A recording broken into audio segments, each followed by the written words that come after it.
Welcome to my channel.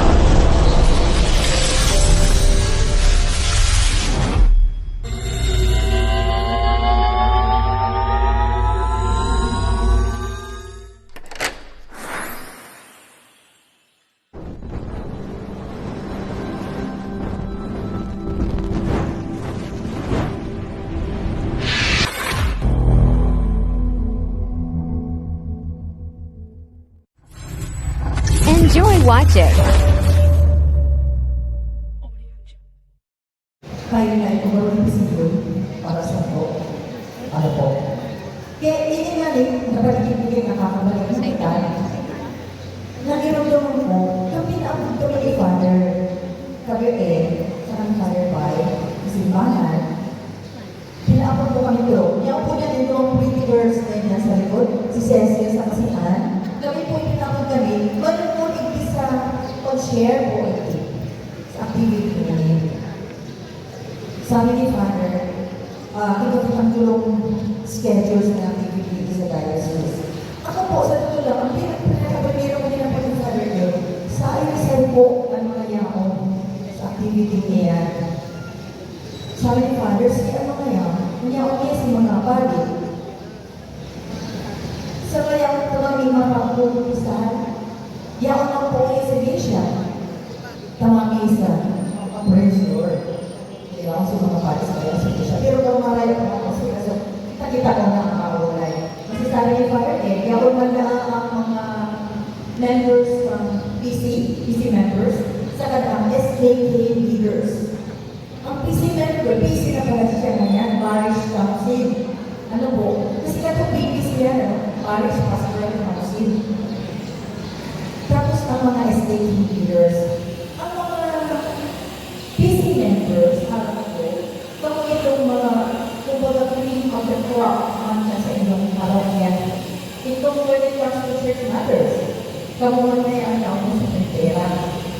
Ang mga SKT leaders man, mga learning, mga napunan na nilagay na seminars, napunan na nilagay na teachings, napunan na nilagay na nagkakaw nila para makatulog sa inyong sa inyong para mag-iwas ka sa inyong mga members. Diba po? Sabi ko, Father, probably, ano ba nag-take up ka mo yan? Is reminder na lang yan sa ito, is pinati na ninyong araw. Araw ko nga po, ang mga simpleng nanaglan ako, sa kasayta, nalalagay na sa likod-likod, na agi-agihan ka, kaya nang gano'n na rin yung araw. So, kunyan, masarabay po kita pag-recall ko. Masarabay kita pagkaraniwan, kung nalingawan ka na, masarabay kita pagkalood, at masarabay mo kita pagkaklagyan diwan sa kuyang buhay. So, Father, ano kaya sa pagkaintindi doon? Nitong tulong, ang gusto sabihin, ang pagtakam. Ako po kaya ako kayo iskwela, ako natatanggap yung si mother ko, sabi niya, Lunes pa lang ha, sa Sabado na actividad ka. Unyang pagkakalunes, mama ka na para sa Sabado. So sabi niya, Father, ano kaya pag-sing? Sipa kaintindi ko. Pero sabi ni Father, ang exact translation na ako kaya is this provision, not provide. Provision. Diba po? So, sabi ng provision, at sa kanyang tema is pagkagama sa pagpaklay. Sabi ko ang life daan sa journey, ang buhay sa pagpaklay. And since kaya kung kita hindi, sa ibabaw mong ginawa na nagpapaklay, magkukinig permanent na daan ang naakihan. It's very temporary. Dahil permanente. And since kita na po yung kita hindi na sa bago pang ginawa, tinawalan mo kita yung mga ibang dalan na aagihan. Diba? Ang iba kung isa na inaagin smooth, nalilig, mahiwas, mapress, magian, maghahawa. Ikaw na sa tulan na agin mo sa saunan kasi na itong rough, itong rocky, itong uncertain, itong magapo, evasive, daing kasiguruhan. Pero sabi mo kaya, maski anak klaseng halan sa nagpag-aagihan, para ngayon ikaw, we all need profession.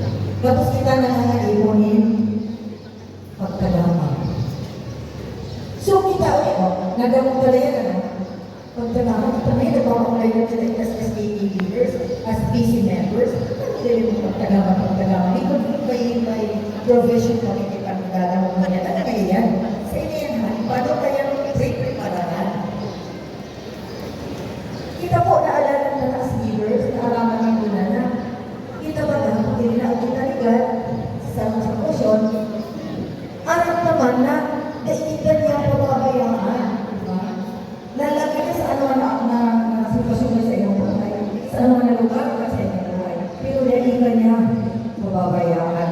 Kaya sabi ni God, harap ka niya, fear not, for I am with you always. Diba? So, bigla ka na oras sa kanila kasi nung nag-provide, kaya provision. Sabi ni God, relax niyo lang kaya. Dali na parang niya papabayaan. Since sige, nailing ka, taon na nakita niyo ng mga grasya sa pagkabalan. Itinao yan sa kuya ni God, ako ng paris mo. Pag-ulang parang kita ang parang joy, mga grasya niya na itinao niya. Pag-ulang sa pamilya ka, mag-enjoy ka yan. Itinao yan sa kuya ni God, para iwaras ka sa iba. Ang pinaka-eno po, manalugod sa grasya niya itinao sa kuya ng sa pagkabalan. Is pinaka-eno ito na identify na na. Mahilig na mo, ma-recognize na mo na. Ano yung grasya niya sa ito kasi ng kagawan na. Ma-identify na, acknowledge ka. Eh, paano mas gawin na masasalamatan? Sa grasya niya ito niya sa kuya. Paano nila magiging ka? Ito, pa-identify mo na igupan sa iyong mga marangayon, ikaw sa iyong kagawan na. Sa kuya na kagawan na. Mahilig na nila sa pagkakita. Ano ang grasya niya ito sa kagawan? Stay daw ang nangangalito niya. Ano sa to? Mas leaders, mahilig ko sa pagkakita sa awareness night sa pagkakita ang nangangalito. Na-identify mo na. Ngunit, nasa simbahan po nangangalito, pagulang material, kundi kaipungan nila ng assistance. Kaipungan ng simbahan ng kooperasyon na naman sa usapo. Kaya nga nila nagaraang kita. Kaipungan lang sa kanyang simbahan na pagsabangan ka sa inda sa pag-fulfill ang misyon ng simbahan. Di ba po? Nakikita na. Ito kita rin. Tulong-tis, karatanan, tulong-tis, ano po? Talent, treasure, time. Yan. Ikaw ka na kaya ready ka na. Iba sa mga kaguratan. Sa paano ng pagwaras kaya, pagwaras kaya, isa po yung kapwa. Pero may pagkatawan ang pagkabang sa simbahan. Ano po? Kasi piliin mo, pwede ka mag-iras, ikaw pa lang natin yung treasure. Pero kayo po, hindi mo reality of, hindi ka na yung buong. Kasi hindi ka po sana. You cannot give what you don't have. Kung mayo ka, alam mo, material, ano? Gusto kang magtaon yung bagas doon sa neighbor mo. Pero ikaw, mayo ka nga yung pansakna. Paano ka magtaon yung bagas? Mayo ka nga yung pansakna. Kung sa kanakayan, kung ipasalam ka sa kuyang doon, na gusto kang i-share sa kuyang kapwa, pero ito ang mga identify na una, na nasa laot ka, si Gracia itinaw sa kuyang nagawang na, kalahayan, spiritual ka na, pagpapalubo na. Pero kung pagpalita, nasa laot sa kuyang doon, kapapagpalita ka yan, ano opposite ng kalahayan? Kalaula. Kung iyan ang pag-iisip mo ako sa laot sa iyo po, kaya mo yan i-share, kasi kung ako nagpagpagpita sa kanipisilan sa kalibot.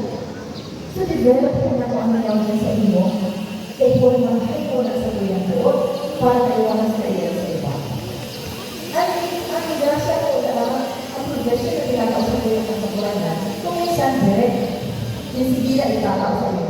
Kung minsan, nagagamit siya ng instrument, nagagamit siya ng ibang tao. Hindi po sa kuyang hindi. Pinakapakan ng sakit sa mga pagkakuranan. Na maging instrumento, willing instrument, na maging channel, na maging malihan, ng grasya gusto niya magkitao sa ibang tao. Di ba po? Kaya po lang ma-identify ka na iyan, hindi na sa kuya iwaras na mas iba. Di ba po? Bago siya pag-ipirmin material. Kung isa na tinatawag sa pagkukuranan, inspirasyon, suporta. So, nakita ko kasi pagpapagod ako physical, journey na ako physical, spiritual, emotional. So, sabi ko, very, very, very important yung mga pininta ko ang nagpinaw sa kuya. Ako po, very recently, ako man yung experience. Ano ko recent lang na namatid ko kung paano ako pinawalan ng pagkakas sa paaming ibang tao. Duman po sa ito ko, sabi ko, ako dati akong active member ng traditional liturgy. Dating active member. Kasi nga ito nag-layo kami. Tapos po ng pandemic, nagpigilin ko, gusto ko na magbalik sa active service. Pero may ako mahiling yung dalan pala. May ako mahiling, dati po ako lektor, nag-lektor. Pigilin ko sa lektor, bakit ko sa lektor? Pigilin ko kung meron na sila ay maraming group ng lektor niya sa St. James, mga marimang pa, sa mga open pa. Basta siguro sobrang ako maganda na kuluan. Lalo pa sa hindi ko, tapos masakit sa kakasalita. Iba ako kayo makaragnas, kung akin ko. Iilan ka na, masakit ka sa atin, kung magkakawinis ka din, problema ka pa. So, ibigay ko din po ang MPG. Ang MPG kasi nag-related sa altar. Nag-related yan sa simbahan. Harap sa mga hindi nila. Sabi ko, ano ko MPG? Ang ikatulo po, nabibigay ko, katekista. Actually, katekista, kasi po, si Anne, hindi kayo ko si Anne, sabi ko siya katekista. Sabi ko, ano, iba-iba na lang ako dyan. Nag-iisip ko na naman kung mag-iba ako. Matugtog sa mga akin. Baka din yung mga ano, baka din yung karamo sa mga. Matuturo, yan ang yan, matuturo na mga ito. Baka nga ako mag-cellphone iyan. Nakunin po ba ang akin pa? Mga baby pa, mga cellphone ka, mag-cellphone. Di ba po? Pero sabi ko, ano ako, sige, hindi na lang may audition, ay bala ako. Duman sa punto ng ito, ang naging instrumento, masyadong pag-order para mag-gusto ko magtalit sa point service ang entry point ko. Ang ginamit ng instrumento, si Anne. Hinihilig ko kapag-tawag kami at sabi, kaya mo nag-iisip ako, sige ko, pwede. 2 weeks, 3 weeks, sige ko pangaligal. Sabahan ko ako, magkaibang ko ako kung sila magkaibahan maglaw para makabalik ako sa service. Sige pa kayo ko 3 weeks. Sa last week ko po, minatapos ako sa puno. Yan nga si Anne. Sabi niya, balay po ako niya sa puta, manay niya. Pag sinisipong ka, masabi ka, manay, ang maluwas niya ang balay. Kasi gusto ko kaya sa mo, sa grouping. Siya may ever close kami. Elementary siya, high school ako. Pero pihira kami magkakulan. Text lang, masensya mga songs, masensya mga messages. Pero hindi siya nagkakapot. Kaya pagkapot niya, sabi ko, important din yun, pagkapot niya. Sisipag ko. Pasipag ko sa niya, mali gusto ka ngayon magsali sa muna, sa main team. Ano ang team niya? Bakit ano yung religious organization? Kung hindi niya sa yung team, yung mga assist. Nag-assist na sa simbahan. So, ang hirap ko kung inom, sa'yo mga kaibigan. Kasi sabi ni Father, hindi ka sa pagmakita ito sa ibawang ang ginagawa. Yun ang bagay na importante. Ang dalan na aakhan. Ang ikalawa, ang kaibahan. This is very important. Kasi siya ang nag-learning ko, magiging maugmahang sa iyong pagkakal. Kaibahan, important. Ang ikalawa, kung saan yung kalulumanan? Iba ko, sabihin ko ba siya? So sabi ko, sisiya na ka-members ka. Tapos sabi niya, ano ako kaya dyan? Kaya niya ako kaya dyan. Si Cecil, tapos siya ang chairman.